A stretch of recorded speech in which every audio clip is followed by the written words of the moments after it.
Hey everyone, Ash and Sybe here for the Triple S League with another special stats guide for Fallout 76. This time we're covering Endurance. We're using the Nukes and Dragons character build planner as per usual. This is an excellent tool you can use to help plan your build.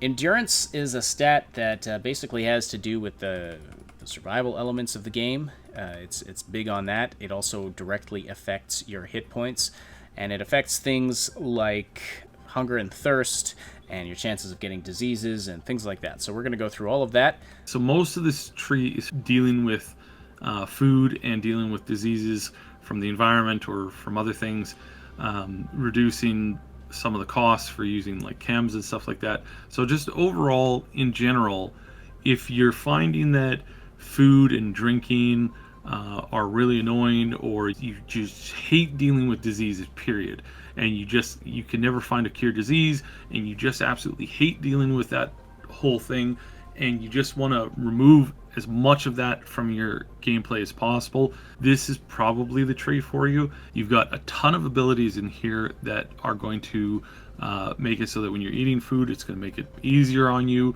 You don't have to cook food in order to necessarily get direct benefits from it. You can use more chems more frequently without having to generate more thirst and hunger. Nuka-Cola products are going to be more beneficial to you. Vaccinated is going to reduce your chance to get disease when you're fighting creatures.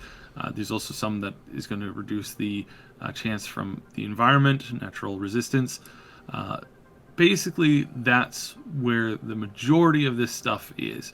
You have a couple other perks in here that are going to be beneficial towards some other things, and we'll cover those now.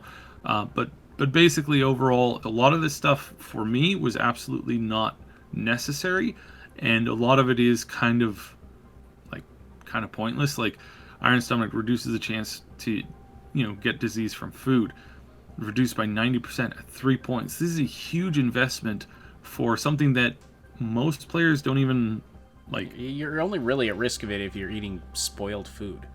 Yeah, spoiled food or So raw food, and it's so easy to find to either find or put down a camp, to cook some food up, and then that's it.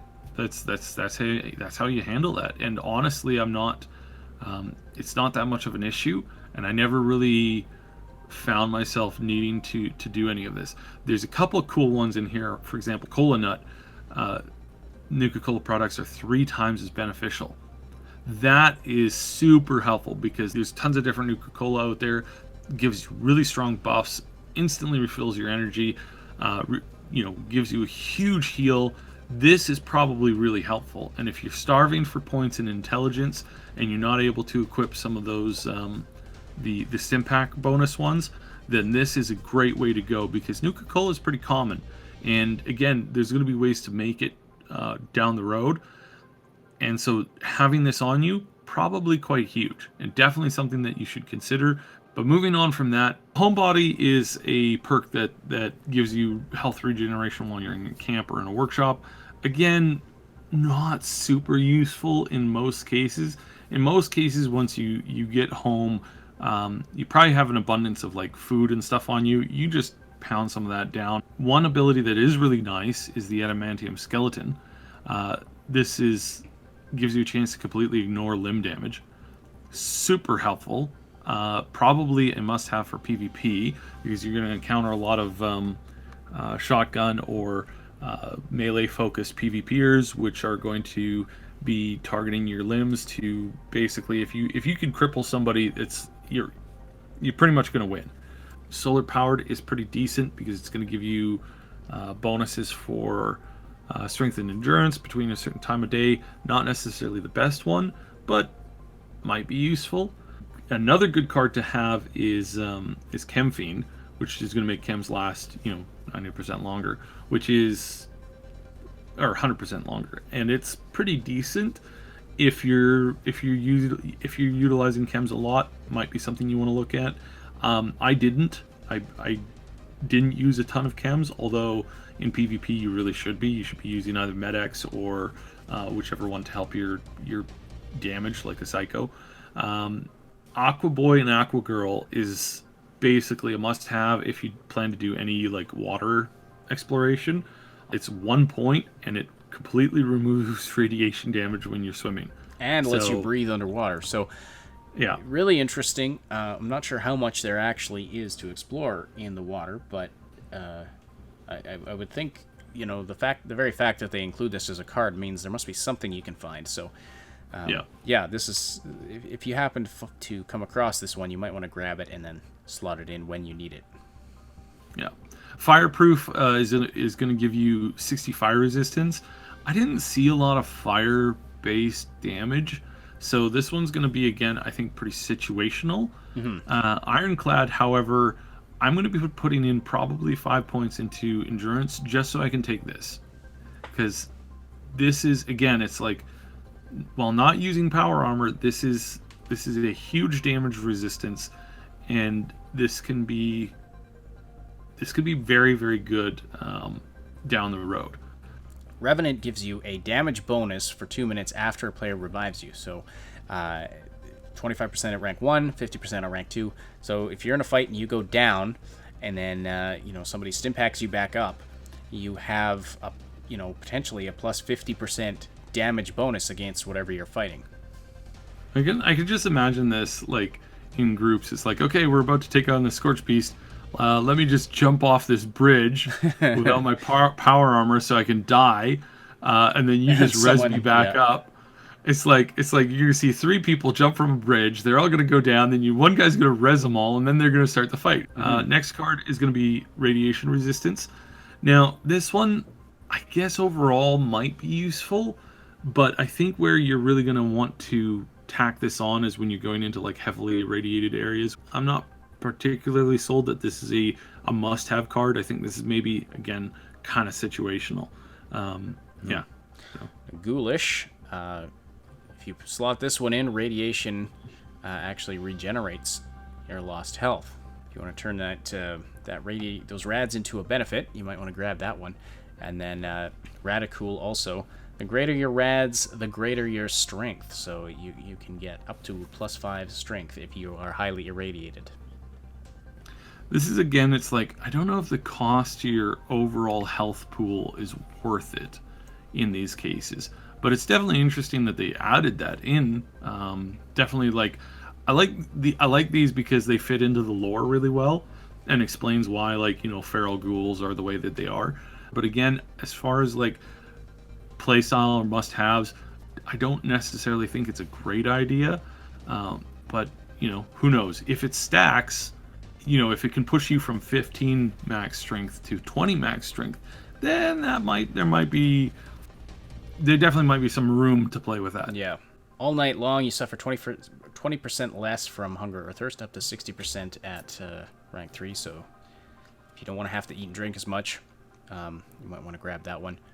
Cam resistant, of course. Now we've not seen what the effects of addiction do in the game, so this is going to be really interesting because I have seen very few people talking about it. I've seen very few players having to deal with it for the amount of chems that they were taking. There were some people who were spamming chem use constantly, and I didn't see them addicted. So this is going to be really, really interesting to see how much of a negative that is, because if it is a huge negative when you're not using, then this is probably going to be a pretty decent card to have. There's also Professional Drinker, which removes the chance of you getting addicted to alcohol. So if you're drinking a lot of booze, you'll want to grab that one. Yeah. Rad Sponge, this is an interesting one. This is new, very interesting. When you are affected by rads, you will periodically heal other people's rads from your team. Yeah. Bizarre. So if you're going for that ghoul build, like this is a great way to go. But again, it's like it's I don't know if walking around with like half your bar red due to rads is really something that you necessarily want to do. But this is again, for some of the lore, I like this. I'm sure there'll be some scenarios where you can use this. If you're going to be, in a team and you've got one person who's dedicated to this like rad heavy kind of build, then that's a good thing. So this definitely potentially a really good build to have for like team play. The next one, Sunkissed. slowly regen radiation damage between the hours of 6 a.m. and 6 p.m. I think this, especially if you're low on Radaway, I think this is probably one of the better cards that you can grab. Unfortunately, it's level 45, which I deal with, like, at a lower level. I'm constantly dealing with rad damage. I'm constantly having to take Radaway. I'm constantly having to keep my eye on it, and it does get kind of annoying. I would love this card, the rank 1 of this card, to be like a level 15, level 10 card. I think that would be just absolutely brilliant.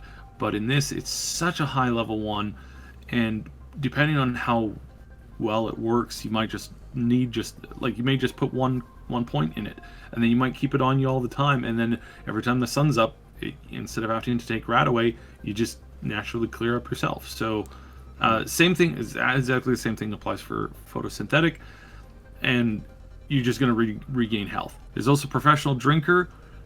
No chance to get addicted to alcohol. Again, there's tons of alcohol in this game. It's literally everywhere. You can do a lot of cool stuff with it, so potentially maybe this is something that you'll want to look into. It's definitely helpful overall. And then Life Giver increases your maximum health by 45. At a cost of 4 points, that's not a ton, but if you're stacking this with some of the other cards, then that might be something that you want to look into. All right. So there's a basic overview of the endurance stat and some of the perks you can get with that. If you're finding this helpful, please hit that like button, and also don't forget to subscribe to catch all the rest of these special stat guides and other Fallout 76 content that we've got coming your way. Thank you so much for watching. Talk to you later. Thanks so much for watching. Don't forget to like, sub, and hit that notification bell, and then check out some of these other videos. Find the link to our Discord server and other important stuff in the description below. Rotate.